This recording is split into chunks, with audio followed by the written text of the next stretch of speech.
Dana PIP berangsur sudah mulai cair ya untuk termin pertama. Sebetulnya sih termin pertama itu mulai dari Februari, Maret, April. Tapi sepertinya kebanyakan yang cairnya ini mulai April sekarang untuk termin pertamanya tuh teman-teman.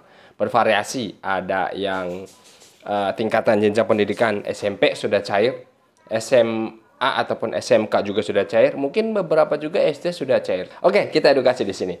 Assalamualaikum warahmatullahi wabarakatuh. Balik lagi di video saya ataupun di snack video edukasi PKH. Teman-teman yang baru aja bergabung ataupun yang baru melihat saya di sini, jangan lupa tonton video sampai dengan selesai, terus langsung klik tombol follow, bagikan juga bisa teman-teman. Sekarang kita akan bahas mengenai PIP di termin pertamanya. Memang sudah mulai berangsur cair teman-temannya, dan memang juga belum merata juga. Ada juga ataupun masih banyak juga yang belum dapat ataupun belum cair untuk bantuan PIP-nya. Kalau untuk teman-teman, saran saya sih ya, sebelum teman-teman mengecek ke bank ataupun ke mesin ATM, teman-teman bisa cek dulu tuh kepesertaan PIP-nya masuk ke dalam SK nominasi terbaru atau SK pemberian terbaru atau tidak di tahun 2025-nya. Teman-teman bisa kunjungi halaman resminya di PIP ataupun ketik aja si pintar di aplikasi browser teman-teman. Nanti teman-teman tinggal pilih aja tuh untuk pengecekan peserta PIP-nya. Masuk atau tidak sih sebagai penerima PIP di tahun 2025 ke dalam kuotanya atau tidak sih? Untuk pengusulan PIP ini, pengusulan PIP itu hanya dilakukan melalui sekolahnya masing-masing dan melalui operator dapodik yang ada di sekolahnya masing-masing. Ingat, PIP ini adalah dana bantuan ya untuk sekolah. Jadi tidak ada jaminan ataupun tidak ada yang bisa menjamin bahwa PIP akan cair atau akan mendapatkan PIP. Karena masing-masing sekolah juga kan itu kan kuotanya beda-beda. Saya yakin masing-masing sekolah juga biasanya itu mengusulkan siapa aja yang akan ataupun diusulkan ke dalam penerima PIP. Tapi kita kembali lagi ke kuotanya yang diberikan oleh pemerintah ke sekolah tersebut. Ada berapa banyak kuota yang diberikan ataupun slot untuk penerima PIP di tahun 2025 ini. Misalkan di sekolah A ya, itu slot yang diberikan pemerintah, kuotanya ataupun slotnya cuma 20 orang. Misalkan seperti itu, contoh ya. Dan ternyata yang diusulkan tersebut itu lebih dari 20 orang. Misalkan 50 orang, 60 orang.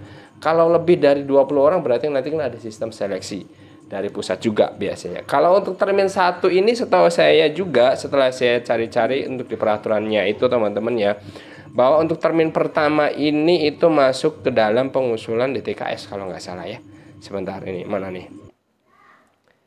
Ini termin pertama. Nih, tuh dia. Penyaluran dana PIP dilakukan dengan jadwal sebagai berikut. Termin pertama, berarti kan maksudnya Februari sampai dengan April. Itu KIP ataupun PIP pengusulan dari DTKS.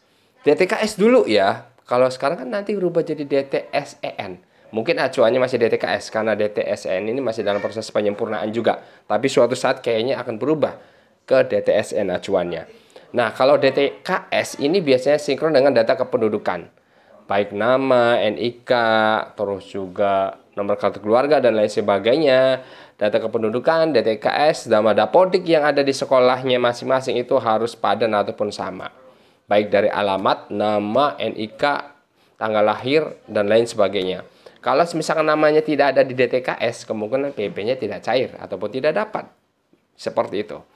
Dan kalau misalkan setiap tahun kan PIP ada pengusulan tuh dari sekolahnya masing-masing. Istilahnya kalau nggak salah layak PIP seperti itu. Ataupun update data PIP di Dapodik untuk alokasi selanjutnya. Nah, kalau misalkan tidak diupdate ataupun salah input ataupun baik dari nama, NIK, kartu keluarga, tempat lahir, NISN dan lain sebagainya beda satu huruf ataupun satu angka, itu bisa menyebabkan data tidak diketahui ataupun anomali atau siswa ini sebetulnya itu masuknya ke dalam mana gitu. Kayak gitu kan. Karena namanya itu biasanya tidak sinkron antara Dapodik dan DTKS. Bisa juga salah input nama dan lain sebagainya, bisa terjadi seperti itu. Pindah alamat juga bisa menyebabkan PIP tidak cair seperti itu. Makanya di setiap tahun biasanya ada update PIP. Nah, makanya teman-teman kalau misal merasa udah lama tidak mendapatkan PIP, teman-teman bisa hubungi operator Dapodik yang ada di sekolahnya masing-masing. Cek tuh apakah diajukan atau tidak di tahun yang selanjutnya ataupun tahap selanjutnya. Apakah datanya diupdate atau tidak. Karena data itu sekarang penting, teman-teman. Ingat, datanya itu data siswa ya. Data siswa yang bersekolah di sekolah tersebut, bukan data orang tuanya. Karena nanti yang di-tag antara DTKS, Dapodik, dan data kependudukan itu adalah data si siswa tersebut. Nama dari siswa tersebut. antara Dapodik dan DTKS itu harus sama dan harus padan. Dan namanya harus ada di DTKS juga. Seperti itu ya. Karena PIP sekarang seperti itu.